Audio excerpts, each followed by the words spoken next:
नमस्कार दोस्तों, unique classes Lucknow में आपका स्वागत है। आज से हम लोग पॉलिटी स्टार्ट कर रहे हैं। चैप्टर वाइज चैप्टर हम लोग पॉलिटी को कंप्लीट करेंगे। कंटिन्यूटी के साथ लेक्चर आपको मिलते रहेंगे और आप बेफिक्र होकर के बहुत अच्छी अच्छी किताबों को बहुत अच्छे वे में अच्छे कंटेंट को आप यहाँ से कर सकते हैं। आप 10 सेकंड में देख लीजिए कि आज हम चैप्टर 1 के माध्यम से कैसे इसे पढ़ेंगे, भारत का संविधान। और आप देखेंगे कि कंटेंट को बहुत अच्छे से मैंने इसे अच्छी बुक का राइट कर रखा है। आपको कुछ ज़्यादा मेहनत नहीं करनी है, अच्छे से सुनना है और ये PDF आपको मिलेगी और आप उसे प्रिंट करके और चाहे ऐसे ही आप रट लीजिएगा। तो देख रहे हैं आप, बहुत अच्छे से इस पर काम किया गया है, ठीक है। और इसी को टू द पॉइंट आपको मैं बताता हूँ, आप अच्छे से ध्यान से सुनते जाइए और बहुत अच्छे सवाल आप कर पाएंगे। मैं यूँ ही नहीं कह रहा हूँ, क्योंकि मैंने खुद ही RO 2 टाइम्स मेंस लिखा और 3 बार अभी PCS का मेंस लिखा हूँ। तो आप इस कंटेंट को भी देख करके आपको समझ में आ जाएगा, ठीक है। तो चलिए स्टार्ट करते हैं। चैप्टर 1, भारतीय संविधान एवं राज्य व्यवस्था का संवैधानिक विकास। ठीक, तो देखिए हम लोग भारतीय संविधान एवं राज्य व्यवस्था को पढ़ने वाले हैं। चैप्टर 1 में क्या पढ़ेंगे? भारत का संवैधानिक विकास। विकास को अर्थात संवैधानिक विकास को हम 2 पार्ट में डिवाइड करके पढ़ सकते हैं बहुत आसानी से। जैसा कि एक कंपनी का शासन जो 1773 से 1757 तक का है और एक भाग इसका सम्राट का शासन 1858 से 1947 के मध्य। अर्थात 1857 की क्रांति होने के पहले तक कंपनी बहुत अच्छे से अपने हिसाब से औपनिवेशिक दृष्टिकोण से काम करती रही, किंतु 1857 की क्रांति के पश्चात भारतीय शासन में बहुत कुछ परिवर्तन उन्हें करने की आवश्यकता हुई, ठीक है। इसलिए उसके बाद का शासन जो है सम्राट का शासन कहा गया, ठीक है। इसमें आप देखिए कैसे पढ़ने वाले हैं। तो कंपनी के अधीन जो शासन पढ़ेंगे, ठीक है, वो regulating act 1773, Pitt's India act 1784, charter act 1793, charter act 1813, charter act 1833 और चार्टर एक्ट 1853। यहाँ से कई बार ऐसे ही एटीटी सवाल बनते हैं स्टेटमेंट में कि ये रेगुलेटिंग एक्ट कब आया था या अंतिम चार्टर एक्ट कौन सा था। तो यहाँ से आप डेट एट इट इज इसको रटेंगे। अच्छे एग्जाम्स में पास करने सेलेक्ट होने का कोई विकल्प नहीं होता है, शॉर्टकट मेहनत ही होती है, ठीक है। और ऐसे ही हम लोग यहाँ पर सम्राट के शासन के अंतर्गत क्या पढ़ेंगे? भारत सरकार अधिनियम 1858, भारत परिषद अधिनियम 1861, भारत परिषद अधिनियम 1892, भारत परिषद अधिनियम 1909, भारत सरकार अधिनियम 1919, भारत सरकार अधिनियम 1935, अगस्त प्रस्ताव 1940, क्रिप्स मिशन 1942 और अंतिम में है आपका कैबिनेट मिशन 1946 और भारतीय स्वतंत्रता अधिनियम 1947। तो ये एक ड्राफ्ट है कि आप नीचे क्या पढ़ने वाले हैं और यहाँ से क्या समझना है कि यहाँ पर आपको डेट बहुत अच्छे से रटनी होगी। कारण मैं बताता हूँ, क्योंकि जब आप इसे मॉडर्न हिस्ट्री पढ़ रहे होंगे, ठीक है, तो मॉडर्न हिस्ट्री में एक चैप्टर है जहाँ पर आप गवर्नर जनरल, उनके कार्य, एवरीथिंग पढ़ते हैं। वहाँ पर भी यही पढ़ा हुआ वहाँ पर हूबहू काम आएगा। हम जो मॉडर्न हिस्ट्री कर रहे होंगे तो उसे लिंक करेंगे। चलिए, तो पहला हम लोग स्टार्ट करते हैं, ठीक है। Regulating act 1773। तो रेगुलेटिंग एक्ट कब आया? 1773 में। आप पहले इसको समझिए कि रेगुलेटिंग एक्ट 1773 लाने का मुख्य उद्देश्य क्या था। तो 1773 के आने का मुख्य उद्देश्य था कंपनी को भारत में और ब्रिटेन में कंपनी के कार्यों पर नियंत्रण स्थापित करना। अर्थात कंपनी आई जब भारत में 1600 में बनी कंपनी जब भारत में आती है, ठीक है, तो वो औपनिवेशिक दृष्टिकोण से सिर्फ व्यापार करने की नीयत से बहुत ज़्यादा धन कमाने के चक्कर में जब पड़ते हैं तो कंपनी के लोग क्या है, व्यक्तिगत लाभ कमाने के चक्कर में ज़्यादा पड़ जाते हैं, कंपनी का काम पीछे छोड़ देते हैं और ढेर सारा उपहार लेना, भ्रष्टाचार करना, कंपनी के काम को छोड़ करके व्यक्तिगत काम में लग जाना, ऐसे काम में ज़्यादा लिप्त हो गए। इसीलिए ब्रिटेन को लगा कि कंपनी को अभी रेगुलेट करने की आवश्यकता पड़ गई है, इसीलिए इसका मुख्य उद्देश्य आप समझ गए।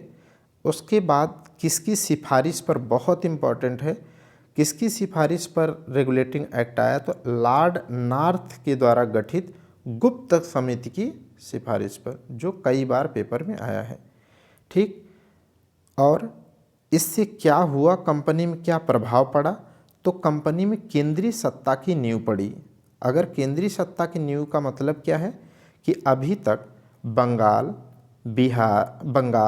बम्बई और मद्रास, ये तीनों ही प्रेसिडेंसियाँ जो थी, ठीक है, इन तीनों प्रेसिडेंसियों में अपने अलग अलग गवर्नर हुआ करते थे। लेकिन अब बम्बई और मद्रास के गवर्नर को बंगाल के गवर्नर के अधीन कर दिया गया और बंगाल के अब गवर्नर को क्या कहा जाने लगा, बंगाल के अब गवर्नर को कहा जाने लगा बंगाल का गवर्नर जनरल। ठीक है, तो इस तरीके से दो अलग अलग गवर्नर को बंगाल के अधीन लाया गया, इसीलिए केंद्रीय सत्ता की नींव पड़ी। ठीक, अगला देखिए, पहली बार कंपनी को प्रशासनिक और राजनीतिक अधिकार प्राप्त हुए। इसका मतलब अभी तक कंपनी क्या करती थी, तो अभी तक कंपनी व्यापारिक काम करती थी। क्या करती थी, व्यापारिक काम करती थी, लेकिन अब उस पे रेगुलेशन के द्वारा अब उसे प्रशासनिक और राजनीतिक अधिकार भी दिए गए। इस प्रकार रेगुलेटिंग एक्ट 1773 के माध्यम से पहली बार कंपनी के अधीन द्वैध शासन का प्रारंभ हुआ। द्वैध शासन का मतलब होता है दो शासन।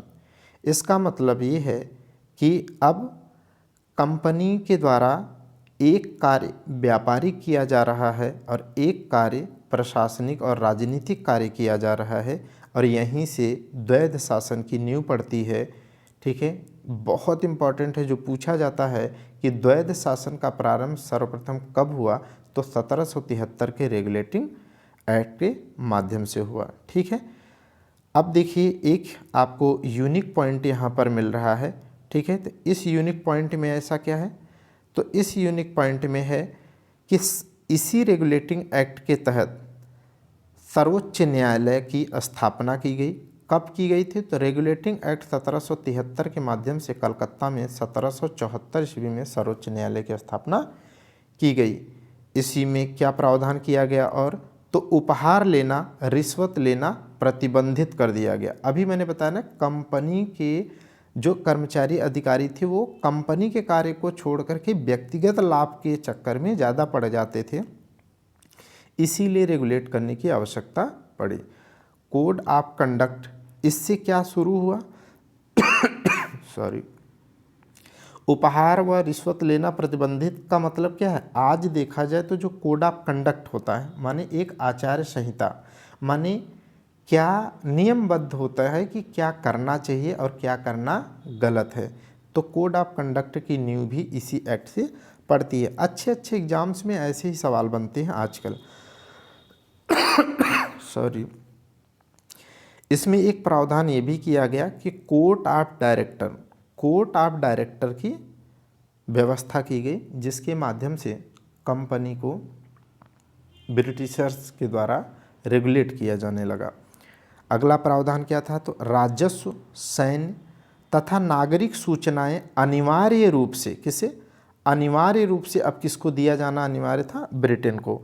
अभी मैंने बताया कि इसका उद्देश्य ही क्या था, भारत में और ब्रिटेन में ब्रिटिश ईस्ट इंडिया कंपनी को रेगुलेट करना। तो रेगुलेट कैसे किया जाएगा, इसी माध्यम से कि राजस्व और सैन्य तथा नागरिक सूचनाएं ब्रिटेन को अब कंपनी के द्वारा दिया जाना अनिवार्य कर दिया गया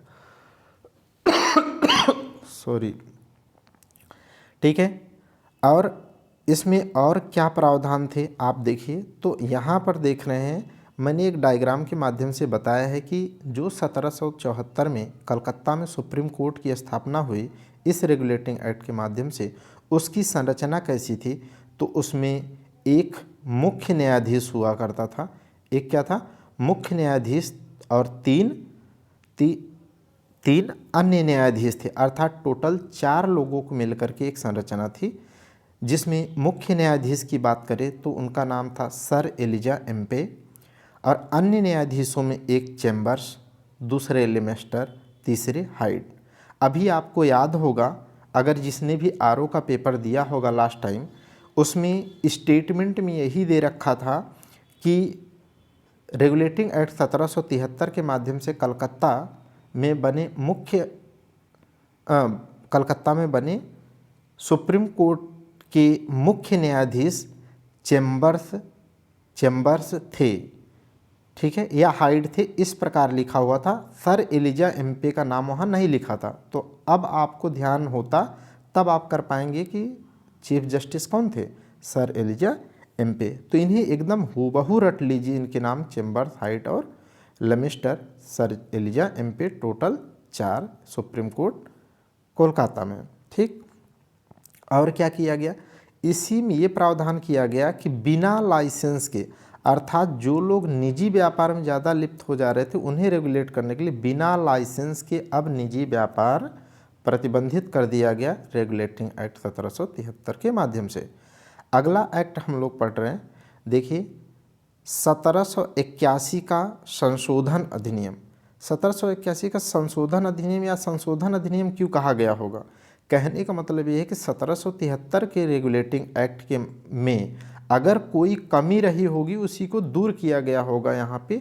तो यहाँ पर उन कमियों को, कुछ कमियों को दूर किया गया। कैसे किया गया है वो देखिए। इसमें ये कहा गया कि जो गवर्नर जनरल तथा उसकी काउंसिल है, उसकी जो परिषद है, उसे और कंपनी कर्मचारियों के जो काम हैं, उनके द्वारा जो कृत्य किए जा रहे हैं, उनके द्वारा जो कार्य का संचालन किया जा रहा है वो, और राजस्व तथा राजस्व वसूली संबंधित जो मामले हैं, अभी उन्हें सुप्रीम कोर्ट कोलकाता के माध्यम से उनकी सुनवाई की जा सकती थी। लेकिन इसमें ये संशोधन किया गया कि ज़्यादा से ज़्यादा ताकि शोषण किया जा सके भारत का, और इसके माध्यम से अब न्यायालय की अधिकारिता से मुक्त कर दिया गया। अर्थात ऐसे इन तीनों विषयों को न्यायालय में सुनवाई नहीं की जा सकती है। तो कहने का तात्पर्य ये है कि इसका परिणाम क्या हुआ होगा, तो इसका परिणाम हुआ होगा व्यापक शोषण शुरू। समझ गए ना, समझ जाएंगे तो बहुत ही आसान हो जाएगा, ये कोई दिक्कत नहीं होगी। और इस संशोधन अधिनियम में क्या किया गया और प्रावधान, तो इसमें ये कहा गया कि जो कोर्ट में मामले जाते हैं उन मामलों को सुनते वक्त ध्यान क्या रखना है, अगर हिंदू संबंधित मामले आते हैं तो उन्हें हिंदू नियम के द्वारा, अर्थात हिंदू संबंधित जो नियम हैं उनको ध्यान में रख करके उनकी सुनवाई की जाएगी।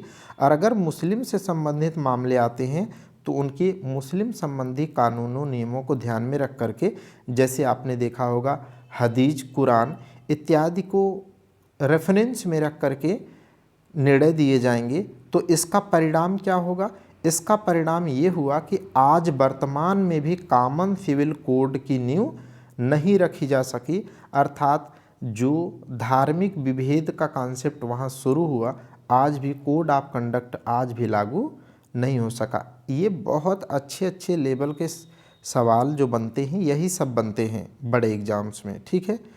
आगे देखिए, एक यूनिक पॉइंट यहाँ पर लिखा है मैंने, उसे आप देखिए क्या है।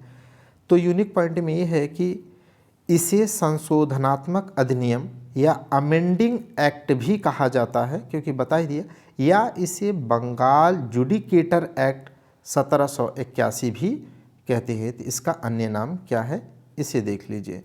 आगे बढ़ते हैं। मोस्ट इम्पॉर्टेंट एक्ट अब आप पढ़ने वाले हैं, ठीक है। उसमें से एक एक्ट 1784 का Pitt's India act. Pitt's India act 1784, इसमें क्या है, 1784 पिट्स इंडिया एक्ट में प्रावधान ये है कि पहली बार कंपनी के अधीन क्षेत्र को क्या कहा गया? ब्रिटिश आधिपत्य क्षेत्र कहा गया। अर्थात अब जो कंपनी भारत के जिन क्षेत्रों को अपने अधिकार क्षेत्र में ले लिया था, अब उन्हें पहली बार है कि यह शब्द का प्रयोग कर रहे हैं कि अब ये ब्रिटिश आधिपत्य अर्थात ब्रिटेन के अधीन आने वाले क्षेत्र हैं। इसी को कहते हैं कि पहली बार कब था जो राजकीय आदेश ऐसा है जो कि भारत का कुछ क्षेत्र किस में हो जाए? ब्रिटिश आधिपत्य में हो। तो यही है 1784 का पिट्स इंडिया एक्ट। इसमें और क्या प्रावधान किया गया है? तो इसमें ये प्रावधान किया गया है कि कंपनी के कार्यों को क्या किया गया है? पृथककृत किया गया है। कंपनी के कार्यों को पृथककरण कर दिया गया है, माने अलग अलग कर दिया गया है।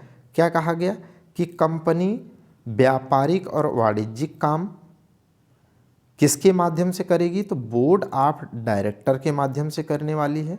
किससे करेगी? तो बोर्ड ऑफ डायरेक्टर के माध्यम से। जबकि राजनीतिक जो कार्य है, कंपनी अब जो राजनीतिक कार्य करने वाली है वो किससे करने वाली है? बोर्ड ऑफ कंट्रोल के माध्यम से। बोर्ड ऑफ कंट्रोल माने नियंत्रक मंडल के द्वारा। नियंत्रक मंडल क्या होता था? इसकी संरचना कैसी थी? तो बोर्ड ऑफ कंट्रोल में टोटल 6 सदस्य थे। कितने? 6 सदस्य थे। और ये 6 के 6 सदस्य कहाँ पर रहते थे? ब्रिटेन में रहते थे, जो गाइडलाइन देते थे, जो कंपनी के कार्य को रेगुलेट, राजनीतिक कार्य को रेगुलेट करते थे। ठीक है, तो उसे बोर्ड ऑफ कंट्रोल कहा गया। पेपर में आता है कि बोर्ड ऑफ कंट्रोल की व्यवस्था कब की गई? तो पिट्स इंडिया एक्ट 1784 के माध्यम से की गई। ओके, अब आगे हम लोग देखते हैं कि इसमें एक यूनिक पॉइंट देखिए क्या है। तो इसमें है कि अंग्रेजी अधिकारियों के अवैध कार्यों पर मुकदमे हेतु इंग्लैंड में एक कोर्ट की व्यवस्था की गई। ठीक है, इसका मतलब ये है कि अभी हम लोगों ने देखा कि इसके पहले अमेंडिंग एक्ट में ये प्रावधान किया गया कि जो भी ब्रिटिशर्स अपने यहाँ कोई भी कृत्य करते हैं, ठीक है, जो भी कार्य करते हैं, उनके लिए यहाँ की सुप्रीम कोर्ट अर्थात कलकत्ता में तो कोई सुनवाई हो नहीं सकती। तो उनको इन लोगों ने उन पर सुनवाई करने के लिए एक कोर्ट की व्यवस्था की। कहाँ पर? इंग्लैंड में। किसके माध्यम से? पिट्स इंडिया एक्ट 1784 के माध्यम से। ये बहुत इम्पॉर्टेंट है। ओके, आगे देखिए। अब हम लोग नया एक्ट पढ़ने जा रहे हैं, 1786 का अधिनियम। 1786 का अधिनियम। यहाँ देख रहे हैं मिर्ज़ापुर कालीन भैया के नगरी में ट्रैक्टर रात को ही चलते हैं। इतनी रात को बना रहा हूँ वीडियो, 1 बज रहे हैं, बावजूद इसके यहाँ रात में ही चलते हैं। तो देखिए 1786 का जो अधिनियम है, इसमें क्या क्या प्रावधान किए गए। तो 1786 में उस समय जो गवर्नर आया वो था कॉर्नवालिस। कॉर्नवालिस अत्यंत महत्वाकांक्षी शासक मतलब गवर्नर था। उसकी कुछ मांगें थी। उसी मांग को इसमें प्रावधान किया गया। उसने कहा ऐसा है कि मुझे प्रधान सेनापति की शक्तियाँ चाहिए, माने सारी सैन्य शक्तियाँ किस में होनी चाहिए? मुझ में होनी चाहिए, ऐसी मांग किया। तो अंग्रेज़ों ने कहा जाओ, साम्राज्य विस्तार तो अब करने का ही वक्त है, तो जाओ तथास्तु।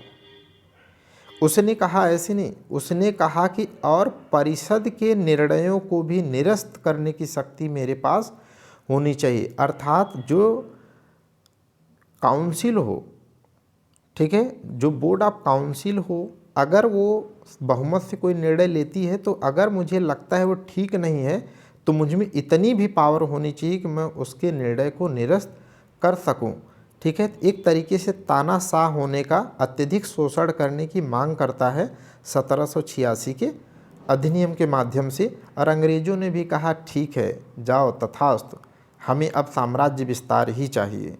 ठीक है, तो इस तरीके से जब ब्रिटिशर्स पार्लियामेंट ने स्वीकार कर लिया, ठीक है, तो अब देखिए यहाँ पर क्या है, इसका परिणाम क्या है। अतः गवर्नर जनरल क्या हो गया? अत्यधिक शक्तिशाली हो गया। तो आप कारण जानते रहेंगे तो बहुत अच्छे से समझ में आ जाएगा। अब हम लोग अगला चार्टर एक्ट पढ़ते हैं 1793 का चार्टर एक्ट। चार्टर एक्ट 1793, इसमें दो प्रमुख प्रावधान हैं, उन्हें हूबहू रट लीजिए। एक तो पहली बार है जो कंपनी के कार्यकाल को, मतलब कार्यकाल नहीं, व्यापारिक एकाधिकार को, ठीक है, व्यापारिक एकाधिकार को 20 वर्ष के लिए बढ़ा दिया गया। अर्थात कंपनी भारत में अब अगले 20 वर्ष तक क्या है, सिर्फ और सिर्फ ईस्ट इंडिया कंपनी ही व्यापार कर रही होगी, बाकी अन्य कोई व्यक्ति ब्रिटेन का नहीं कर पाएगा, ठीक है।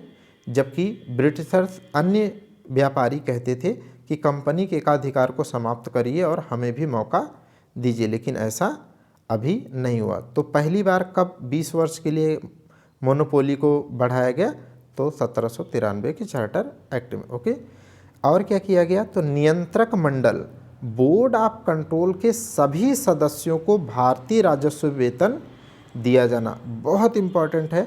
अर्थात जो board of control Pitt's India act के माध्यम से बना, जिसमें 6 सदस्य थे, वो कहाँ रहते थे, वो मैंने बताया ना कि ब्रिटेन में रहते थे। बावजूद इसके उनकी जो वेतन होती थी कहाँ से दिया जाने लगा, भारतीय राजस्व से दिया जाने लगा। इसका क्या परिणाम है, इसका परिणाम हुआ शोषण, भारतीय राजस्व में कमी, ओके। तो ये दो सवाल यहाँ से बनते हैं। आगे देखिए चार्टर एक्ट 1813। तो 1813 का चार्टर एक्ट में क्या क्या प्रावधान है, तो इसमें 4 प्रमुख प्रावधान जिन्हें आपको हूबहू रटे होने चाहिए। एक क्या है, धर्म परिवर्तन के लिए ईसाई मिशनरी का भारत आगमन। इसके माध्यम से इन लोगों ने क्या किया, इसके माध्यम से इन लोगों ने ढेर सारा, अर्थात व्यापक स्तर पर क्या है, ईसाई मिशनरियों के द्वारा भारत में अपने धर्म अर्थात ईसाई धर्म का प्रचार प्रसार, अर्थात धर्म का कन्वर्जन कराया, ठीक है। और क्या है, दूसरा पॉइंट ये है कि भारतीय शिक्षा पर प्रतिवर्ष 1 लाख रुपए खर्च करने का पहली बार उपबंध इस चार्टर एक्ट 1813 में किया गया। तीसरी बात है, व्यापारिक एकाधिकार को समाप्त कर दिया गया। अब क्या है, व्यापारिक एकाधिकार को समाप्त कर दिया गया, अर्थात अब ब्रिटेन का कोई भी व्यापारी भारत में आकर के बहुत आसानी से व्यापार कर सकता था। किंतु अभी भी जिससे सबसे ज़्यादा कंपनी राजस्व कमाती थी, पैसा कमाती थी, धन बनाती थी, वो 2 क्षेत्र थे। एक क्या था, एक चाय का व्यापार, और एक चीन के साथ व्यापार। एक चाय का व्यापार और एक चीन के साथ व्यापार। अब ध्यान से समझिएगा, चाय का व्यापार अलग है, चीन के साथ व्यापार है। चाय के व्यापार तो कंपनी इंडिया से पूरे दुनिया में करेगी, लेकिन चीन के साथ व्यापार इसलिए करने के मोनोपोली अभी नहीं छोड़ रही थी क्योंकि चीन वालों को क्या है, सर्वाधिक व्यापक स्तर पर अफीम का एक्सपोर्ट करते थे। पूरा चाइना में अफीम बेच करके बहुत पैसे कमा रहे थे, ठीक है। तो इसलिए 2 जो मालदार जो है विषय थे, उनको अभी भी व्यापारिक एकाधिकार समाप्त नहीं किया गया, ठीक। चौथा पॉइंट है कि व्यक्तियों पर भी क्या है, कर का प्रावधान इसमें किया गया। इसका परिणाम ये है कि शोषण हुआ भारतीयों का, और जो व्यक्तिगत कर नहीं देता था उसकी वजह से क्या है, अंग्रेज जो मूवियों में आप देखते थे हंटर चलाया जाता था, तो दंड में क्या है, हंटर मारा जाता था, ओके। तो ये 4 प्रावधान 1813 चार्टर एक्ट में। अब अगला इम्पॉर्टेंट है 1834 का चार्टर एक्ट, अर्थात चार्टर एक्ट 1833, सॉरी। इसमें क्या प्रावधान किया गया, तो पहला ये प्रावधान इसमें किया गया कि कंपनी का व्यापारिक एकाधिकार पूर्णतः समाप्त कर दिया गया। इसका क्या मतलब है, इसका ये मतलब कि अब कंपनी क्या है, जो चीन के साथ व्यापार और चाय का व्यापार अभी भी कंपनी ही केवल कर पा रही थी, अब वो भी समाप्त कर दिया गया, अर्थात पूर्णतः समाप्त कर दिया गया एकाधिकार। अब कोई भी ब्रिटिशर्स भारत में आकर के व्यापार कर सकता है, अत्यधिक धन का शोषण भारत से कर सकता है। और अगला पॉइंट क्या है, गवर्नर जनरल की परिषद में विधि सदस्य के रूप में चौथे सदस्य को शामिल किया जाना। इसका मतलब ये है कि जो गवर्नर जनरल की काउंसिल थी उसमें 3 सदस्य थे जो गवर्नर जनरल को सलाह देते थे। अब उसमें एक नया सदस्य जोड़ा गया, चौथा सदस्य, जो क्या था, विधि का जानकार था। ठीक है, ये बहुत इम्पॉर्टेंट है। और इस विधि आयोग के गठन का प्रावधान किया गया। इस एक्ट के तहत विधि आयोग के गठन का पहली बार प्रावधान किया गया। और इसका परिणाम क्या है, इसका परिणाम ये हुआ कि पहली बार 1834 में मैकाले की अध्यक्षता में प्रथम विधि आयोग का गठन किया गया। मोस्ट इम्पॉर्टेंट क्वेश्चन है। ठीक है, लॉर्ड मैकाले की अध्यक्षता में 1833 के चार्टर एक्ट से 1834 में गठित किया गया। ठीक है, अगला पॉइंट इसमें क्या है, अगला पॉइंट इसमें है विधि के विरुद्ध। ठीक है, क्या क्या विधि के विरुद्ध, अर्थात लॉर्ड मैकाले की विधि आयोग ने कुछ रिकमेंडेशन दिया होगा। उस रिकमेंडेशन में ये कहा कि जो ठगी प्रथा है भारत में और जो दास प्रथा है इसे समाप्त कर दिया जाना चाहिए। और उसके कहने पर ही ठगी प्रथा और दास प्रथा के उन्मूलन की बात की गई। जबकि इसी एक्ट 1833 के चार्टर एक्ट से ही ठगी प्रथा, दास प्रथा समाप्त की गई।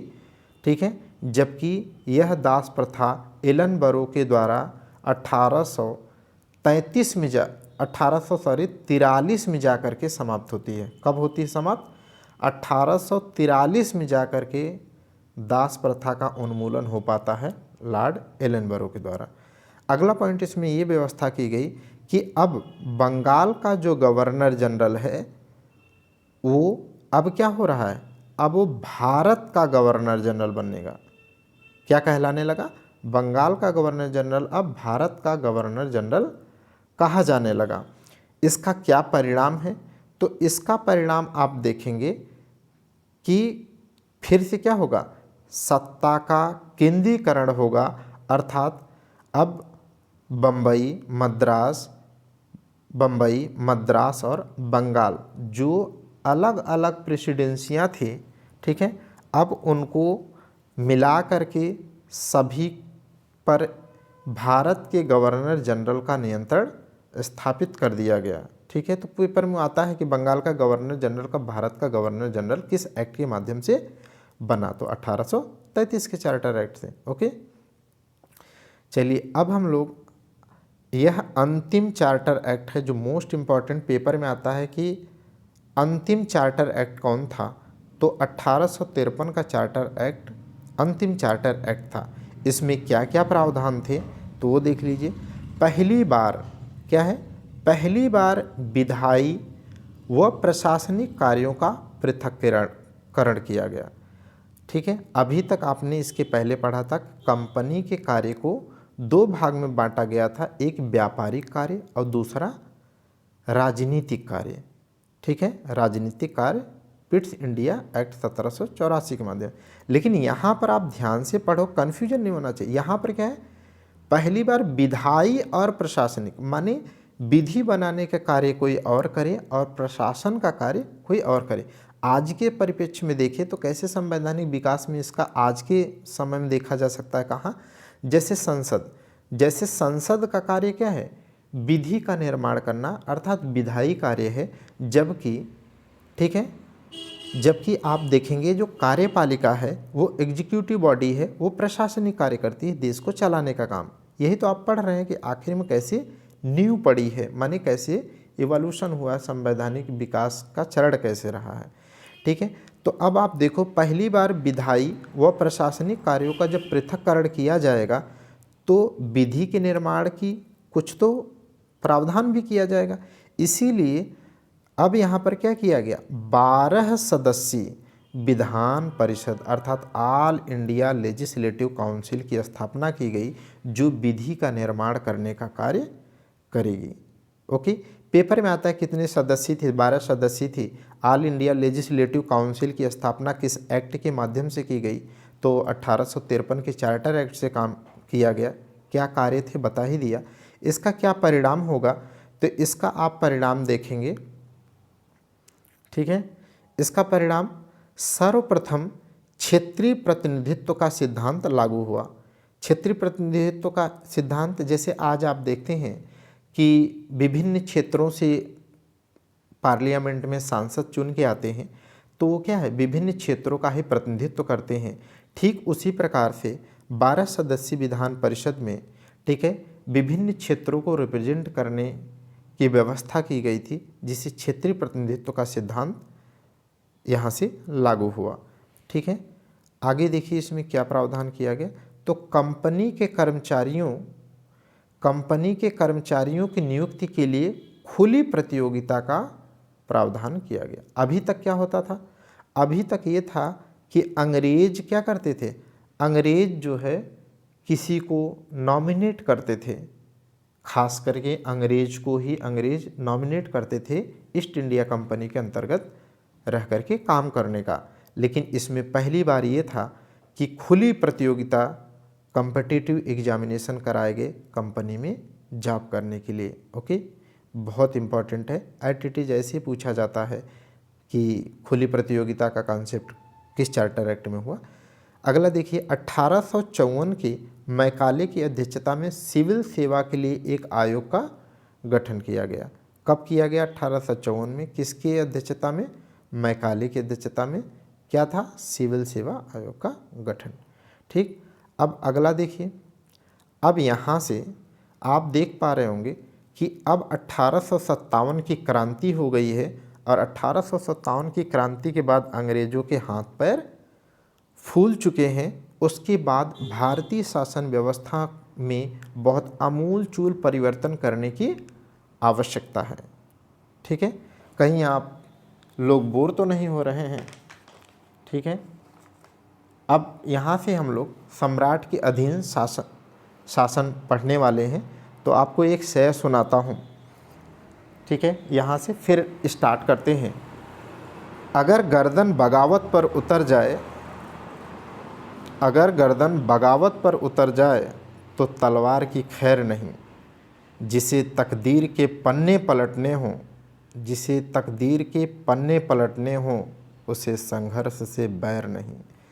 तो उम्मीद करता हूँ आप बोर नहीं हो रहे होंगे और अपनी ज़िंदगी के नवीन पन्नों को पलटने के लिए तैयार हैं। तो चलिए अब यहाँ से हम लोग सम्राट के अधीन शासन को पढ़ते हैं।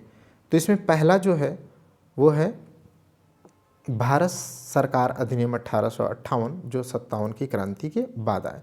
अब इसमें आप समझ जाएंगे कि कैसे लिबरल, थोड़ा थोड़ा लिबरल होने की मजबूरी बन जाएगी, ताकि ऐसी क्रांति फिर से देश में ना हो। तो क्या हुआ, जो 1773 के चार्टर एक्ट के माध्यम से, 1773 के चार्टर एक्ट के माध्यम से जो द्वैध शासन की व्यवस्था वारेन हेस्टिंग ने स्टार्ट की, वह भारत सरकार अधिनियम 1858 में क्या कर दी गई, समाप्त कर दी गई। ठीक, इम्पॉर्टेंट है। अगला है भारत शासन अब क्या है, अभी तक कंपनी ही भारत में शासन करती थी, लेकिन अब कंपनी को भारतीय शासन की बागडोर उनके हाथ से ले ली गई। अब भारत का शासन कहाँ, ब्रिटिश क्राउन के अधीन कर दिया गया। कहाँ ले गए, बोले कि अब कंपनी शासन नहीं करेगी, बल्कि ब्रिटिश क्राउन के अधीन किया जाएगा। यह माना गया ब्रिटिशर्स के द्वारा कि कंपनी ने यदि अपने कार्य अच्छे से किया होता, अर्थात बोर्ड ऑफ डायरेक्टर और बोर्ड ऑफ कंट्रोल ने कार्य सही किया होता, तो 1857 की क्रांति नहीं होती। इसलिए कंपनी के द्वारा अब शासन नहीं चलाया जा सकता है। ठीक है, इसके परिणाम स्वरूप ब्रिटिश क्राउन के अधीन कर दिया गया। यही पूछा जाएगा कि किस अधिनियम के तहत ऐसा किया गया। और क्या परिवर्तन किए गए, तो निदेशक जो मंडल है, कोर्ट ऑफ डायरेक्टर है, और जो बोर्ड ऑफ कंट्रोल है, अभी मैंने कहा ना कि कोर्ट ऑफ डायरेक्टर, निदेशक मंडल और बोर्ड ऑफ कंट्रोल जो कंपनी के अधीन रह करके काम करते थे, अब उन्हें क्या कर दिया गया, समाप्त कर दिया गया। माना गया कि कंपनी अपने कार्य में क्या है, कार्य के निष्पादन में विफल रही। और क्या है, समाप्त कर दिया गया। जब आपने कंपनी के इस अधिकार को समाप्त कर दिया तो अब कोई नई व्यवस्था, नवीन व्यवस्था तो कर रहे होंगे। तो उस समय एक नवीन व्यवस्था क्या की गई है, तो भारत में भारत राज्य सचिव का पद सृजित किया गया। माने एक नवीन पद बनाया गया 1858 के भारत सरकार अधिनियम के माध्यम से कि भारत में अब जो है भारत राज्य सचिव देखेगा, ठीक है। और इसकी सहायता के लिए एक 15 सदस्यीय, ठीक है, इसकी सहायता के लिए एक 15 सदस्यीय भारत परिषद, इंडियन काउंसिल की स्थापना की गई। बहुत इम्पॉर्टेंट है। भारत राज्य सचिव एक नवीन पद बनाओगे तो उसकी सहायता के लिए एक भारत परिषद की स्थापना की गई 15 सदस्यीय। और यह भारत परिषद ब्रिटेन में थी, ब्रिटेन में रहते थे, भारत राज्य सचिव ब्रिटेन में रहता था। वहाँ पर कैसे देश में, मतलब भारत में, ब्रिटेन में रहते थे और भारत में कैसा शासन व्यवस्था चलनी चाहिए उसके लिए वहाँ पर जो है विचार विमर्श करते और यहाँ पर वायसराय को गाइड करते। किसको गाइड करते थे?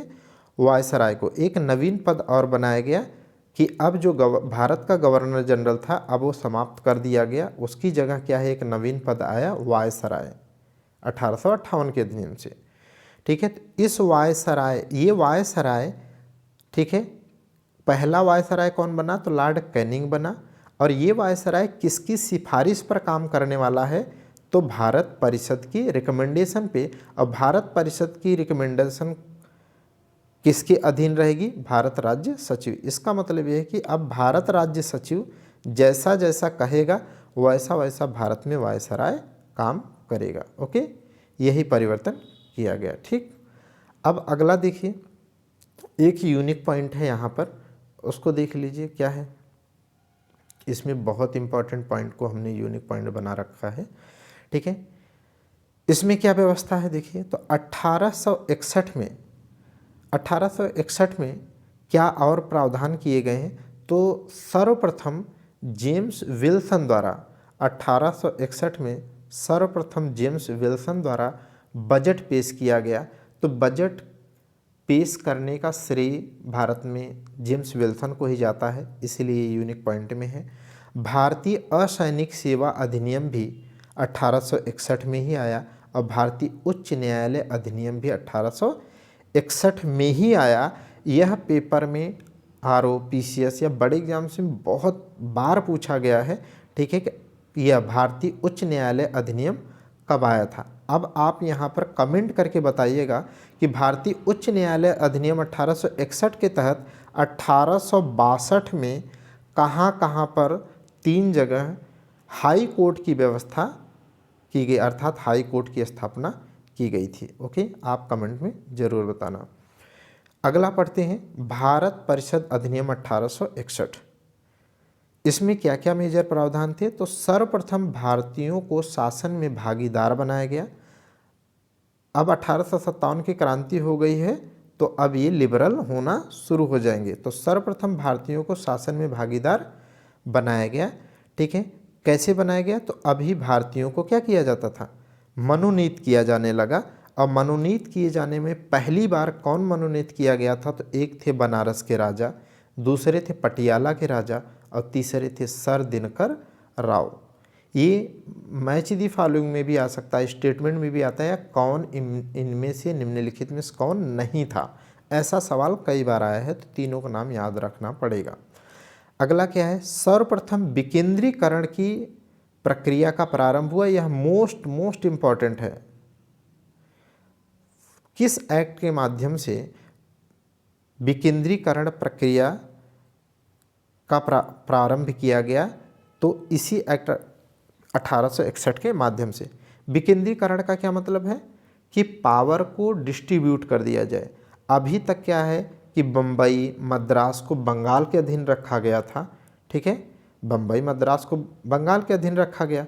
लेकिन अब इसमें क्या किया गया कि अब फिर से बम्बई और मद्रास को क्या है, अपने क्षेत्र में वहाँ के जो हेड होगा उसको विधि के निर्माण करने और उसके अनुसार गवर्न करने अर्थात संचालन करने का, ठीक है, प्रशासन करने का अधिकार दे दिया गया। इसी को कहते हैं विकेंद्रीकरण की प्रक्रिया। जैसे आज के संदर्भ में आप देखें, ठीक है, तो विकेंद्रीकरण क्या है, सेंट्रल गवर्नमेंट के नीचे राज्य सरकारें, राज्य सरकारों के नीचे क्या है, त्रिस्तरीय ग्राम पंचायतें, ये क्या है, विकेंद्रीकरण की प्रक्रिया है। यही आप पढ़ रहे हैं, ठीक है। आगे बढ़ते हैं, इसमें और क्या प्रावधान किया गया, तो इसके तहत ही 3 प्रांतीय विधान परिषदों का गठन किया गया। जब विकेंद्रीकरण कर रहे हैं तो माने विभिन्न क्षेत्रों में क्या कर रहे हैं आप, ठीक है, पावर को सेंट्रलाइजेशन से डिसेंट्रलाइज कर रहे हैं। तो इस तरीके से 3 विधान परिषदें बनाई गई, बंगाल में, पंजाब में, उत्तरी पश्चिमी प्रांत जिसे आज क्या कहते हैं, यूपी कहते हैं। ओके, तो ये ऐसे ही पूछे जाते हैं कि 3 प्रांतीय विधान परिषद किस एक्ट के माध्यम से बने, ठीक है।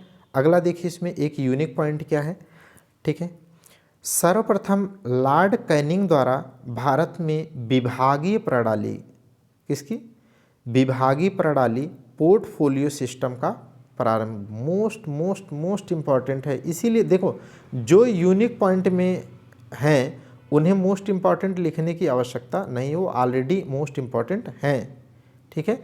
तो पूछा जाता है कि विभागीय प्रणाली का प्रणेता किसे कहा जाता है, ठीक है, तो लॉर्ड कैनिंग को कहा जाता है। यह पोर्टफोलियो सिस्टम कब लाया गया, तो 1861 के परिषद अधिनियम के माध्यम से लाया गया। इस प्रकार मंत्रिमंडलीय व्यवस्था की नींव पड़ी। आज देखते हैं ना आप, किसान कल्याण मंत्रालय हो गया, जनजातीय मंत्रालय हो गया, ठीक है, विदेश मंत्रालय हो गया। इस प्रकार से विभिन्न विभागों का जो आज आप देख पाते हैं वह उसकी नींव कब पड़ी थी, तो इसी समय पड़ी थी, ठीक है, 1861 के परिषद अधिनियम से। तो मंत्रिमंडलीय व्यवस्था या विभागीय प्रणाली पोर्टफोलियो सिस्टम कब लागू किया गया, क्या है ये समझ गए आप। और क्या है, वायसराय को संकटकालीन स्थिति में ऑर्डिनेंस या अध्यादेश जारी करने की शक्ति भी प्राप्त दी गई। इसके माध्यम से क्या है, अब वो ऑर्डिनेंस जारी कर सकता है। हालांकि 6 मंथ होती थी, 6 मंथ के लिए, और आज भी आप देख सकते हैं कि ऑर्डिनेंस जारी करने की शक्ति राष्ट्रपति को, ठीक है, राष्ट्रपति को क्रमशः 123 में और राज्यपाल को क्रमशः 213 के अनुच्छेद के तहत प्रदान किया गया है, ठीक है। तो वही चीज़ तो आप पढ़ रहे हैं, तो आप रटते जाओ किस एक्ट के तहत यह व्यवस्था की गई थी, ठीक। अगला आप एक्ट पढ़ेंगे, ठीक है, भारत परिषद अधिनियम 1892। इसमें क्या क्या प्रावधान किए गए हैं, तो केंद्रीय व प्रांतीय विधान परिषदों में गैर सरकारी सदस्यों अर्थात भारतीयों को नियुक्त करने का प्रावधान किया गया। अब जो केंद्रीय व प्रांतीय विधान परिषदें थी, अब उसमें भी भारतीयों को शामिल किया गया। इस प्रकार निर्वाचन पद्धति का आरंभ हुआ। मोस्ट इम्पॉर्टेंट है कि सर्वप्रथम अप्रत्यक्ष या परोक्ष निर्वाचन पद्धति की नींव किस एक्ट के माध्यम से पड़ती है, तो भारत परिषद अधिनियम 1892 के माध्यम से। इसमें और क्या प्रावधान है, तो भारतीयों को बजट पर, मोस्ट इम्पॉर्टेंट चीज़ है यहाँ पर देखिए, पहली बार है कि भारतीयों को बजट पर बहस करने और प्रश्न पूछने का अधिकार दिया गया, किंतु अभी भी वो अनुपूरक प्रश्न नहीं पूछ सकते थे और ना ही बजट पर मतदान करने का उनको अधिकार था। अनुपूरक प्रश्न का तात्पर्य ये है कि जैसे मैंने आपसे कोई प्रश्न पूछा, आपने कोई उसका जवाब दिया और उस जवाब से सेटिस्फाई नहीं है, उसमें और कुछ मेरे मन में प्रश्न उठ रहा है पूछने का, तो उसके बदले में अगर मैं और प्रश्न उसमें पूछता हूँ, उसी को कहते हैं अनुपूरक प्रश्न, ठीक है, अनुपूरक प्रश्न। तो इस तरीके से पहली बार निर्वाचन पद्धति का प्रावधान और बजट पर बहस करने का प्रावधान 1892 के अधिनियम में किया गया। अगला आप देखिए, मोस्ट इम्पॉर्टेंट अब एक्ट आ रहे हैं, 2-3 एक्ट, 2 एक्ट 3 और पढ़ने हैं आपको, बहुत इंपॉर्टेंट जो है। यह प्री मेंस में एट इट इज आता है, किसी भी अच्छे लेवल के मेंस में और प्री में एट इट इज, जो पॉइंट यहाँ है यही प्री में भी है, मेंस में भी लिखने हैं, ठीक है। तो भारत परिषद अधिनियम 1919, इसे क्या कहा जाता है? इसे मार्ले मिंटो सुधार भी कहा जाता है, मार्ले मिंटो सुधार अधिनियम 1909 भी कहा जाता है, ठीक है। इसमें क्या है, इसका आधार क्या है भाई? इसका आधार है सर अरुणडेल समिति की रिपोर्ट, अर्थात अरुणडेल जो समिति का गठन किया गया उसकी रिकमेंडेशन पर यह भारत परिषद अधिनियम 1909 लाया गया, ठीक है। जैसा कि अभी आपने पढ़ा 1773 का जो चार्टर एक्ट आया था वो गुप्त समिति के रिकमेंडेशन पे। यह सब सवाल ऐसे बड़े पेपर में पूछे जाते। सर्वप्रथम भारतीय सदस्यों को शामिल किया गया। अब क्या है, सर्वप्रथम भारतीय सदस्यों को शामिल किया गया है कहाँ कहाँ पे? तो भारत परिषद में, किसमें? भारत परिषद में और वायसराय की कार्यकारिणी में। कहाँ कहाँ शामिल किया गया? भारत परिषद में और वायसराय की कार्यकारिणी में। तो भारत परिषद में कौन कौन इसमें शामिल किया गया, इम्पॉर्टेंट है। तो 2 भारतीय हुए, एक केसी गुप्ता हुए और दूसरे हुसैन बिलग्रामी। प्री में एट इट इज बहुत बार आया है, ठीक है। तो 2 भारतीय केसी गुप्ता और हुसैन बिलग्रामी, जबकि वायसराय की कार्यकारिणी परिषद में जो शामिल हुए 1 भारतीय, उनका नाम है SP सिन्हा। क्या नाम है? SP Sinha, okay. इस 1909 के अधिनियम में क्या प्रावधान और किया गया? बजट पर अभी तक अनुपूरक प्रश्न नहीं पूछ सकते थे, ठीक है, 1892 के एक्ट में, लेकिन अब यहाँ पर अनुपूरक प्रश्न पूछने का अधिकार भी दिया गया। लेकिन किंतु अभी भी बजट पर मतदान करने का अधिकार भारतीयों को नहीं मिला। अगला मोस्ट इम्पॉर्टेंट है कि सांप्रदायिक प्रतिनिधित्व की व्यवस्था की गई, अर्थात जो आज सांप्रदायिकता देखते हैं, हिंदू मुस्लिम या धर्मगत जो आप विभेद अक्सर देखते हैं, उसकी नींव इन्हीं लोगों ने रखा था। यहाँ पर यह व्यवस्था की गई थी कि मुसलमानों के लिए पृथक मताधिकार और निर्वाचक क्षेत्र का प्रावधान किया गया था, ठीक है। अर्थात किसी क्षेत्र विशेष में मुसलमान ही निर्वाचन के लिए खड़ा होगा और माने चुनाव में खड़ा होगा और उसे केवल मुसलमान ही वोट भी देगा।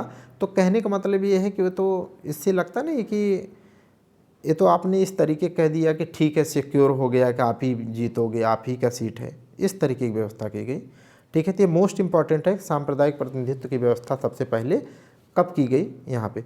इसी को कहते हैं कि बांटो और राज करो की नीति। और इसमें, ठीक है, मार्ले ने मिंटो को लिखा है, क्या कहता है मार्ले ने मिंटो को? क्या लिखा है कि हम नाग के क्या बो रहे हैं, हम नाग के दांत बो रहे हैं जिसका परिणाम भीषण होगा। यह लॉर्ड मार्ले मिंटो को कहता है और इसका परिणाम वाकई में इतना भीषण होता है, ठीक है, कि जो बंगाल विभाजन है उसकी इंटेंसिटी बहुत जल्दी ख़त्म हो जाती है और आराम से वो लोग बांटो और राज करो की नीति के तहत आगे बढ़ते हैं, ठीक। अगला मोस्ट इम्पॉर्टेंट एक्ट आप पढ़ने वाले हैं, कौन सा? भारत सरकार अधिनियम 1919। इसमें क्या क्या प्रावधान किए गए हैं? तो सर्वप्रथम क्रमिक रूप से उत्तरदायी शासन की व्यवस्था की गई, या सबसे पहले देखो, इसके पहले आप देख रहे होंगे कि 1919 में आप देखेंगे तो जलियांवाला बाग हत्याकांड भी होगा, ठीक है। उसके पहले आप देखेंगे बंगाल विभाजन की वजह से पूरे देश में बहुत व्यापक स्तर पे जो है क्रांति की आग फैलती है, जिसकी वजह से इन्हें समझ में आता है कि कुछ तो लिबरल होते जाओ तभी शासन किया जा सकता है। तो इन लोगों ने पहली बार उत्तरदायी सरकार की घोषणा की थी, ठीक है। और इसमें अब शासन व्यवस्था इनके तहत क्या कर दी गई? उत्तरदायी सरकार में कहा कि केंद्र में द्विसदनात्मक व्यवस्था की जाएगी। यहाँ ये स्ट्रक्चर आप समझ लो बहुत इम्पॉर्टेंट है। अच्छे समझ लो, बहुत आसानी से समझा देता हूँ, आप समझ जाएंगे इसको। देखो, इस एक्ट के माध्यम 1919 के माध्यम से क्या किया गया, शासन व्यवस्था को दो पार्ट में डिवाइड किया गया। एक सेंट्रल स्तर पे केंद्र में द्विसदनात्मक व्यवस्था की गई और प्रांत में क्या किया गया प्रांतों में द्वैध शासन डायरेक्ट की व्यवस्था की गई। अब कैसे? केंद्र में द्विसदनात्मक का मतलब ये है कि दो सदन कर दिए, बनाए गए। जैसे आज देखते हैं ना आप, लोकसभा और राज्यसभा, ठीक उसकी नींव 1919 के एक्ट से आई है। ठीक है, तो देखो, केंद्र में द्विसदनात्मक व्यवस्था माने एक राज्य परिषद कहलाया उच्च सदन, राज्य परिषद उच्च सदन, और आज उच्च सदन किसे कहते हैं? लोकसभा, राज्यसभा को क्या कहते हैं? उच्च सदन कहते हैं। और तब इस एक्ट के माध्यम से राज्य परिषद बनाया गया उच्च सदन, जिसकी कुल सदस्य संख्या कितनी थी? 60 थी, जिसमें 34 निर्वाचित और शेष मनोनीत थे।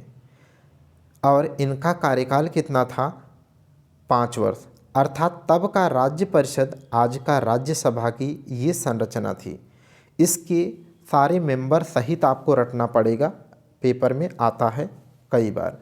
अब केंद्रीय विधानसभा की व्यवस्था की गई। दूसरा सदन कौन सा था? केंद्रीय विधानसभा, जिसे निम्न सदन कहा गया।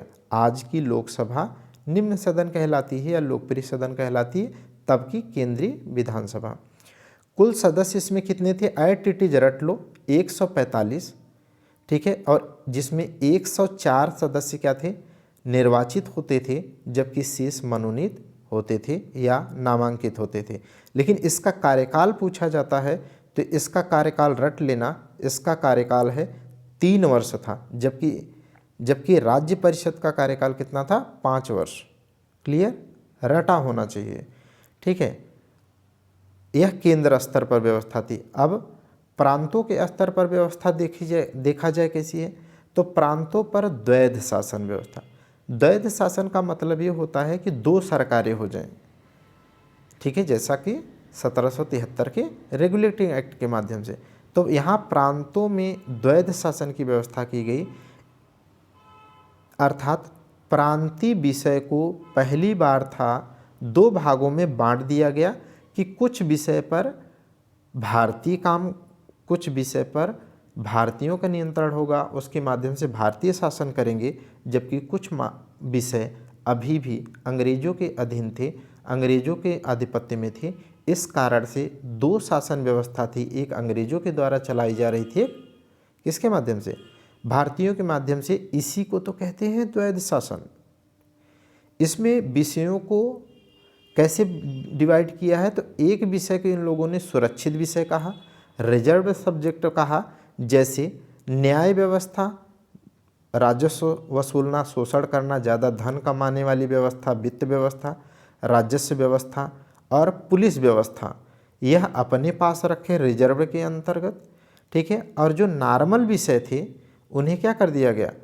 ट्रांसफर्ड सब्जेक्ट कहा गया, हस्तांतरित विषय कहा गया, जो भारतीयों के द्वारा भारतीयों को दे दिया गया कि तुम लोग जो है शांत हो जाओ, तुम्हारे हाथ में भी मैं लॉलीपॉप दे रहा हूँ। जैसे स्वास्थ्य व्यवस्था, शिक्षा व्यवस्था, स्थानीय स्वशासन तुम हैंडल करो, लेकिन जितना भी अधिक पैसा कमाने वाला है, जिससे तुम्हारे ऊपर मैं शोषण कर सकता हूँ, नियंत्रण कर सकता हूँ, अर्थात पुलिस, न्याय, वित्त, ऐसी व्यवस्था वो अपने अधीन रखे। क्लियर? यही है प्रांतों में द्वैध शासन, 2 सरकारें चल रही हैं, जबकि केंद्र में क्या है? द्विसदनात्मक व्यवस्था, 2 सदन होते हैं। ठीक है, जैसे आज की राज्यसभा और लोकसभा। ठीक, अब देखिए यूनिक पॉइंट में आप देख लीजिए, बहुत जो इम्पोर्टेंट पॉइंट हैं यहाँ पर भी लिखे हैं। ठीक है, सर्वप्रथम लोक सेवा आयोग का गठन, अर्थात सबसे पहले लोक सेवा आयोग के गठन की बात किस एक्ट में कही गई? तो 1919 के भारत शासन अधिनियम में कहा गया, इसका प्रावधान किया गया। और आज का कैग, महालेखा परीक्षक, ऑडिटर जनरल, या नियंत्रक और महालेखा परीक्षक जिसे कैग कहते हैं उसकी भी नियुक्ति का प्रावधान इसी भारत परिषद अधिनियम नहीं भारत सरकार अधिनियम 1919 के माध्यम से किया गया। आज का कैग ये बहुत पेपर में आता है। कैग की व्यवस्था या लोक सेवा आयोग का गठन का जिक्र कब किया गया था? तो 1919 में। और सर्वप्रथम प्रत्यक्ष निर्वाचन प्रणाली को अपनाया गया। तो पेपर में आता है प्रत्यक्ष निर्वाचन प्रणाली का प्रावधान या प्रणाली का प्रारंभ कब किया गया? तो 1919 के भारत सरकार अधिनियम के द्वारा। ठीक, जबकि हम लोगों ने पढ़ा कि परोक्ष निर्वाचन प्रक्रिया का प्रारंभ 1892 में किया गया था। ठीक है, तो एकदम रटा होना चाहिए। हाँ, और क्या किया गया? अभी जो 1919 के भारत शासन अधिनियम 1919 में सांप्रदायिक प्रतिनिधित्व को मुस्लिम लोगों के लिए ही केवल व्यवस्था की गई थी, अब सांप्रदायिक प्रतिनिधित्व का क्या कर दिया गया? विस्तार कर दिया गया। ईसाइयों को, ठीक है, ईसाइयों को, यूरोपियों को, इस तरीके से और भी धार्मिक लोगों को प्रदान किया गया। माने सांप्रदायिकता को और भी बढ़ावा देने का प्रयास किया गया। अब हम लोग अगला पढ़ने वाले हैं भारत सरकार अधिनियम 1935। लास्ट है ये, मोस्ट इम्पॉर्टेंट में। ठीक है, भारत सरकार अधिनियम 1935। इसमें शासन व्यवस्था कैसी थी? 1919 में आपने पढ़ लिया द्विसदनात्मक व्यवस्था केंद्र में थी, प्रांतों में द्वैध शासन। अब यहाँ पर शासन व्यवस्था में परिवर्तन किया जा रहा है।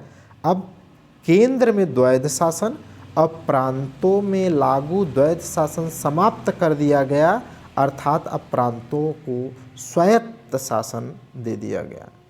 इसका मतलब अब केंद्र में सुरक्षित विषय बनेंगे, है ना। द्वैध शासन का मतलब क्या है? एक कुछ विषयों पर अंग्रेज शासन करे और कुछ विषयों पर लालीपाप हमें पकड़ा दिया जाए, यही है द्वैध शासन व्यवस्था। अर्थात इसमें भी क्या है? विषयों को बांटा गया केंद्र में। अब द्विसदनात्मक व्यवस्था नहीं है, केंद्र में द्वैध शासन है, अर्थात विषयों का विभाजन किया गया। सुरक्षित विषय, रिजर्व सब्जेक्ट, हस्तांतरित विषय अर्थात ट्रांसफर्ड सब्जेक्ट की व्यवस्था की गई। ठीक है, और प्रांतों में क्या किया गया? प्रांतों में लागू जो द्वैध शासन व्यवस्था थी समाप्त कर दिया गया कि अब ऐसा है कि प्रांत के स्तर पर क्या है? भारतीय तुम लोग क्या करो? स्वतंत्र रूप से कार्य करो, ताकि अब क्रांति मत करो, थोड़ा और बड़ा लालीपाप हम तुम्हें दे रहे हैं। ठीक है, तो अब सुरक्षित विषय को आप देखेंगे तो आपको समझ में आ जाएगा कि यहाँ पर भी एक खेल करेंगे। सुरक्षित विषय या रिजर्व विषय को देखिए तो जो प्रतिरक्षा का विषय है वो अपने अधीन रखे हैं। जो विदेशी मामले हैं, किससे तुम बात करोगे, किससे संधि समझौते करोगे, किससे नहीं करोगे, मैं डील करूँगा। ठीक है, धार्मिक जो विषय हैं जिसके माध्यम से फूट डालूंगा, राज करूंगा, या किसे कैसे सप्रेस करना है, किसे कैसे कंट्रोल करना है, वो हमारे अंदर आएगा। जनजाति विषय, किसका कैसे शोषण करना है, किसका कैसे दोहन करना है, ठीक है, वो सारे जनजाति मामले हमारे अधीन होंगे। ठीक है, तो ये सब रिजर्व कैटेगरी में। और जो सामान्य स्वास्थ्य, शिक्षा, शासन, स्थानीय स्तर के, ये सारे ऐसे विषय जो नॉर्मल विषय हैं वो क्या है? वो हस्तांतरित विषय में डाल दिए गए कि भारतीय को मिला करके काम किया जाएगा। ठीक है, अगला देखिए, इसमें प्रावधान ये किया गया 35 के अधिनियम से कि अखिल भारतीय संघ की स्थापना। इसमें पहली बार था एक अखिल भारतीय, जैसे आज कहते हैं भारत 28 राज्यों और 8 केंद्र शासित राज्यों का क्या है? एक संघ है। तो ऐसे एक अखिल भारतीय माने पूरे भारत के स्तर पे जो है अखिल भारतीय संघ की स्थापना का जिक्र सबसे पहले 1935 के भारत सरकार अधिनियम के माध्यम से ही किया गया था।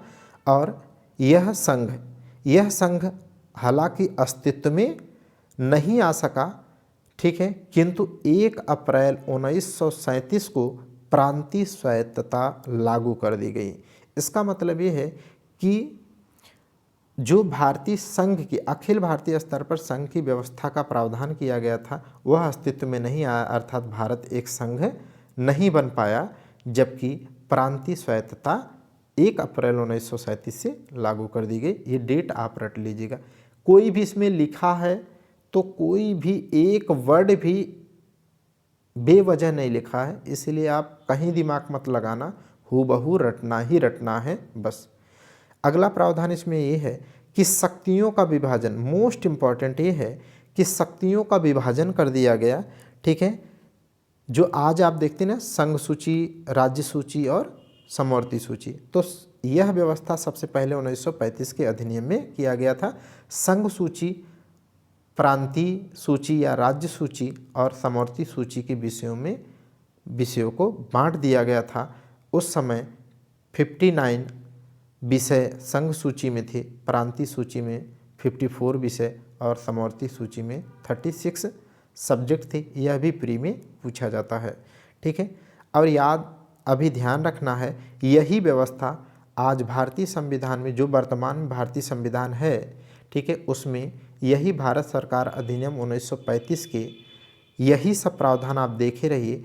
लगभग 250 अर्थात 250 से अधिक आर्टिकल, अनुच्छेदों को एट इट इज उसमें कॉपी किया गया है। अर्थात वर्तमान भारतीय संविधान में 250 से अधिक आर्टिकल्स को यहीं 35 के अधिनियम से देखा जा सकता है। और इसमें क्या व्यवस्था की गई, अखिल भारतीय संघ के साथ साथ एक अखिल भारतीय स्तर पर संघीय न्यायालय अर्थात फेडरल कोर्ट की बात की गई। किसकी बात की गई, फेडरल कोर्ट की बात की गई। ठीक है, इसकी संरचना क्या थी, मोस्ट इम्पॉर्टेंट है, इसे लिख लीजिएगा, रट लीजिएगा। लिखना क्या है, लिखा हुआ है, आप प्रिंट रटिएगा डाउनलोड करके।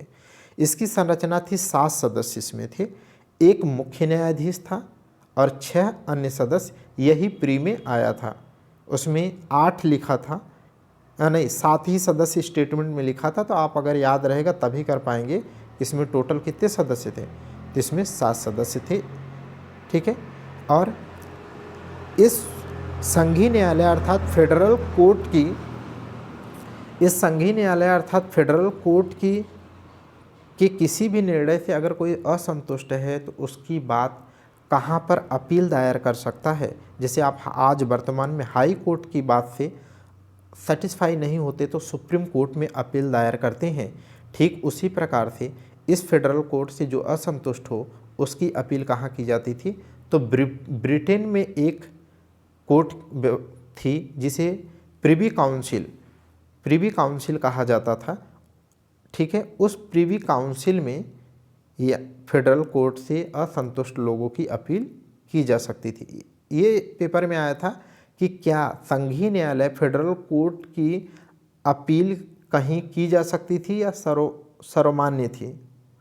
ठीक है, तो ऐसा नहीं था, इसकी अपील भी ऊपर की जा सकती थी प्रिवी काउंसिल में। ये बात आपको याद रखना।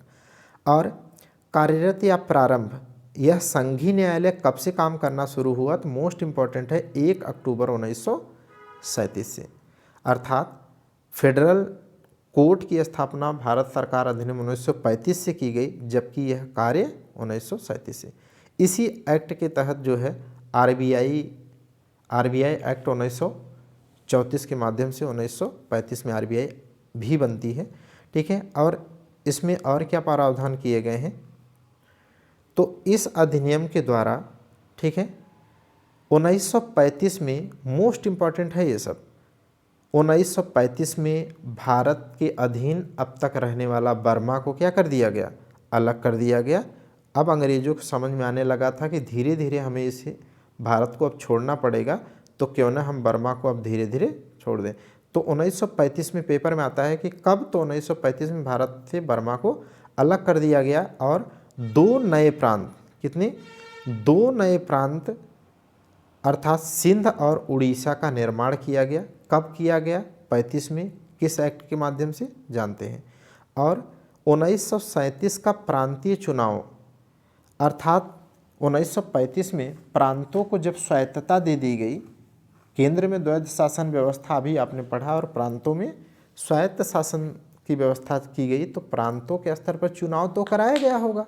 तो उस चुनाव को, वह चुनाव कब संपन्न हुआ, तो 1937 में यह प्रांतीय चुनाव संपन्न हुआ था। ठीक है,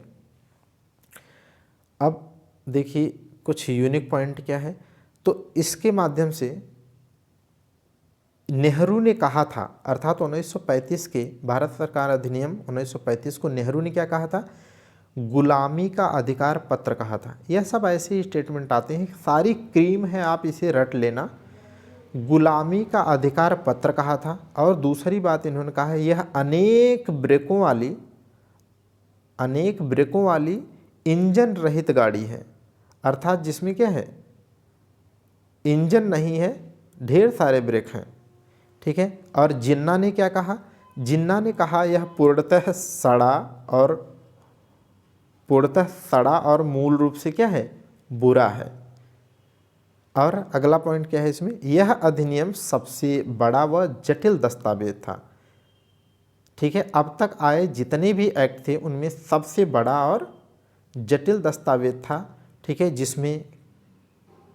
जिसमें कुल कितने 321 अनुच्छेद थे, 10 अनुसूचियाँ थी और 14 भाग थे, किंतु यह अस्तित्व में नहीं रहा। माने याद रखिएगा 1935 का जो भारत सरकार अधिनियम है वह अस्तित्व में नहीं आया था, अर्थात यह लागू नहीं हो पाया था, अर्थात इसे हमने स्वीकार नहीं किया था, ठीक है। जब हमने इसे स्वीकार नहीं किया और उसी के बाद क्या है, विश्व में द्वितीय विश्व युद्ध स्टार्ट हो गया। कब, 1939 में, 1939 से 45 तक चलेगा। तो 39 के बाद जब 40 में आए तो अंग्रेज़ों की हालत पस्त होने लगी कि वो चाहते थे कि जैसे महात्मा गांधी के प्रयास से प्रथम विश्व युद्ध में ढेर सारे लोगों को भर्ती कराया गया, जिसकी वजह से उन्हें सार्जेंट भी कहा गया, ठीक है। तो उनसे उन्हें बहुत सपोर्ट मिला था अंग्रेज़ों को। अब अंग्रेज़ चाहते थे कि द्वितीय विश्व युद्ध में क्या है, हमारा साथ दे भारतीय, ठीक है। अब उसकी वजह से अब भारतीयों के अनुकूल या भारतीयों को ज़्यादा से ज़्यादा लॉलीपॉप पकड़ाने का प्रयास अंग्रेज़ों के द्वारा किया जाएगा, ताकि वो हमारी बात से संतुष्ट हो जाए और हमारे साथ युद्ध में भाग लें, द्वितीय विश्व युद्ध में भाग लें, ओके। तो अगस्त प्रस्ताव लाया गया, कब, 1940 में अंग्रेज़ों के द्वारा अगस्त प्रस्ताव लाया गया। और यह प्रस्ताव प्रस्तुत किसके द्वारा किया गया, तो लॉर्ड लिथुगो के द्वारा, जो उस समय का तात्कालिक वायसराय था। और कब इसे प्रस्ताव को प्रस्तुत किया गया, मोस्ट इम्पॉर्टेंट, 8 अगस्त 1940 को। इसमें क्या प्रावधान थे, तो इसमें प्रावधान ये था कि द्वितीय विश्व युद्ध की समाप्ति के उपरांत जो है आप लोगों को स्वायत्तता दी जाएगी, ठीक है, औपनिवेशिक स्वतंत्रता दी जाएगी, ठीक है। इस तरीके की व्यवस्था की गई। लेकिन ध्यान से समझेंगे तो आप समझ पा रहे होंगे कि द्वितीय विश्व युद्ध की समाप्ति के उपरांत, माने समाप्त होने के बाद हम कैसे विश्वास करें, जैसे प्रथम विश्व युद्ध में के बाद तो आज़ादी नहीं दे दी है, तो हम कैसे विश्वास करें, इसीलिए हमने अगस्त प्रस्ताव को स्वीकार नहीं किया था, ठीक है। इसीलिए नोट में देखिए और क्या लिखा है, मुस्लिम लीग तथा कांग्रेस दोनों ने इसे क्या कर दिया था, अस्वीकार कर दिया था, रट लीजिएगा। अगला क्या है, जब इसमें हमने नहीं माना तो क्रिप्स मिशन 1942 लाया गया। अंग्रेज़ों के द्वारा स्टैफर्ड क्रिप्स की अध्यक्षता में, ठीक है, एक समिति को भेजा गया भारत में कि ज़्यादा से ज़्यादा जल्दी से जल्दी भारतीयों को अपने पक्ष में संतुष्ट करो और वे हमारे साथ जो है द्वितीय विश्व युद्ध में लड़ाई करें, ठीक है। तो इसमें स्टैफर्ड क्रिप्स प्रस्ताव लेके कब आता है, तो 23 मार्च 1942 को, मोस्ट इम्पॉर्टेंट, कौन लाया, स्टैफर्ड क्रिप्स की अध्यक्षता में। इसमें भी क्या प्रावधान अंग्रेजों ने किया, हमेशा चालाकी। इन्होंने कहा युद्धोपरांत संविधान निर्माण हेतु तो संविधान सभा के गठन का प्रावधान किया जाएगा। माने संविधान अपना आप लोग बना लेना, आप अपने अनुसार देश को चलाना, लेकिन यह युद्ध के समाप्त होने के बाद। लेकिन हम इसमें क्यों आए, अब हमें समझ में आ गया था कि यही सही मौका है, ठीक है, 42 में भारत छोड़ो आंदोलन या क्विट इंडिया मूवमेंट लॉन्च कर दें, ठीक है। बहरहाल वो मॉडर्न हिस्ट्री का पार्ट है, लेकिन आप कनेक्ट रहिए। तो इस प्रावधान को देखते रहिए युद्धोपरांत, अगस्त प्रस्ताव और क्रिप्स मिशन दोनों में, ठीक है। और क्या प्रावधान है इसमें, प्रांतों को स्वीकार एवं अस्वीकार करने की क्या है, स्वतंत्रता की गई। इसका ये मतलब है इसमें एक खुरापेच इन लोगों ने और भी किया था। देखो कि अगर युद्ध हम जीतते हैं तो उसके बाद आप संविधान सभा बना तो लेना, लेकिन इसमें यह कह दिया कि जो प्रांत हैं अर्थात जो देशी रियासतें हैं, राजा हैं, वो चाहे तो इस संविधान सभा में भाग लें, आकर के अपने लिए कानून बनाए, एक अखिल भारत का निर्माण हो और चाहे ना हो, चाहे वो स्वतंत्र रहें। माने एक अखिल भारतीय भारत की कल्पना कभी ना हो सके, इसलिए ऐसा इन लोगों ने व्यवस्था किया, बटे रहें। ठीक है, अब देख लीजिए यूनिक पॉइंट क्या है इसमें। कांग्रेस व मुस्लिम दोनों लोगों ने इसे क्या कर दिया, अस्वीकार कर दिया। कांग्रेस ने, ठीक है, एक अखिल भारत के न बनने के भय से इसे अस्वीकार कर दिया, जबकि मुस्लिम लीग ने, मुस्लिम लोग लिख दिया हूँ, मुस्लिम लीग है, मुस्लिम लीग ने इसे यह कहते हुए अस्वीकार कर दिया कि पृथक पाकिस्तान का प्रावधान इसमें नहीं है। अगला क्या है, इसे गांधी जी ने कहा था इस एक्ट को कि यह माने क्रिप्स मिशन को कि यह टूटते हुए बैंक के नाम उत्तर दिनांकित चेक है, post dated cheque upon a crashing bank, माने ऐसा बैंक का चेक है जो खुद बैंक क्या हो रहा है, दिवालिया होने वाला है। ठीक है, यह किसने स्टेटमेंट कहा था, गांधी जी ने। ओके, ठीक। अगला देखिए कैबिनेट मिशन 1946। कैबिनेट मिशन 1946 में अब अंग्रेज, देखो अंग्रेज क्रिप्स मिशन से मनाए हम नहीं माने, क्विट इंडिया मूवमेंट लॉन्च कर दिए, उनके हाथ पैर फूल रहे हैं और वहाँ पर अब इसके बाद क्या है, 1945 में द्वितीय विश्व युद्ध समाप्त हो गया। वहाँ पर आई लेबर पार्टी अर्थात एक लिबरल विचारधारा की पार्टी है और वहाँ का पीएम बनते हैं क्लीमेंट एटली। ठीक है,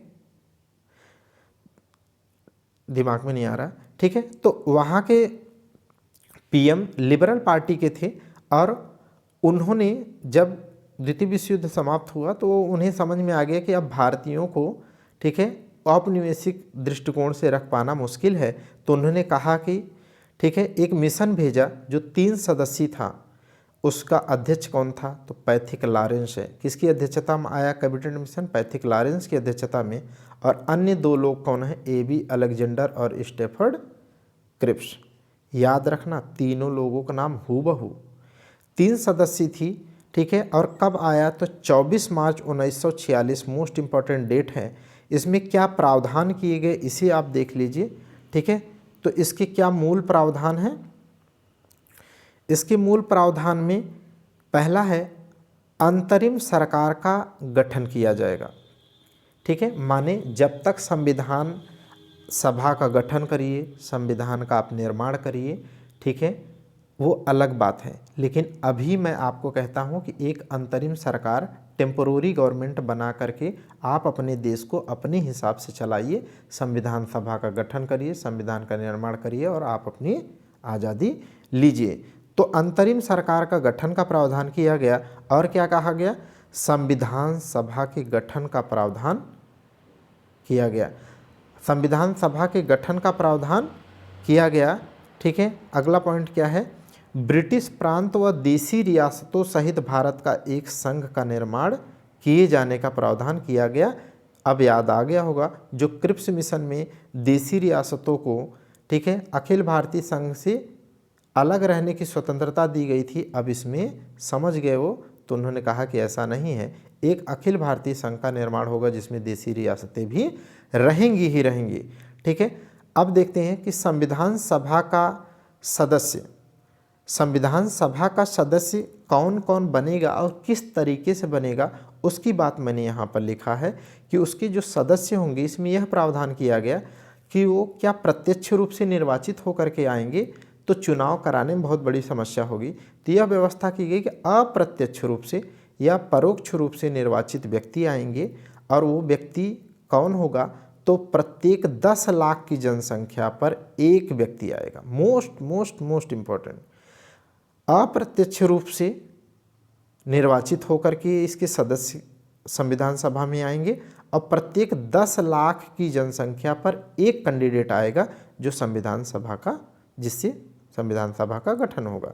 ठीक है, नोट में क्या है, कांग्रेस द्वारा इसे स्वीकार कर लिया गया और संविधान सभा के गठन द्वारा संविधान का निर्माण की प्रक्रिया प्रारंभ हुई। अर्थात मोस्ट इम्पॉर्टेंट ये है कि भारतीय संविधान में संविधान निर्माण के लिए संविधान सभा के गठन का मूल आधार क्या था, तो कैबिनेट मिशन 1946। ठीक है, अब यह आधार है, इसका मतलब अब इसके बाद हम लोग क्या पढ़ेंगे, तो संविधान सभा का गठन, संविधान सभा की कार्यप्रणाली, संविधान सभा के माध्यम से कैसे संविधान का निर्माण हुआ और संविधान कब बन के तैयार हुआ, लागू हुआ, और उसमें उसकी क्या कुछ आलोचनाएं थी, क्या उसकी विशेषताएं थी, ये हम लोग अगले चैप्टर में करेंगे। तो कंटिन्यूटी के साथ आप जो है जुड़े रहिए। ठीक है, जो भी लोग आपको पढ़ा रहे हैं, ठीक है, वो सारे के सारे गवर्नमेंट सेलेक्टेड कैंडिडेट मतलब टीचर हैं, और जो जुड़ने वाले हैं जल्द ही वो भी गवर्नमेंट सेलेक्टेड ही लोग हैं।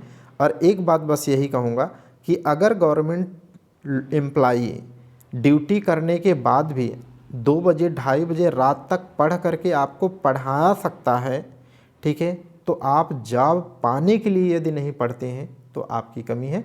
ठीक है, थैंक यू दोस्तों, नेक्स्ट वीडियो में हम लोग मिलते हैं। ओके।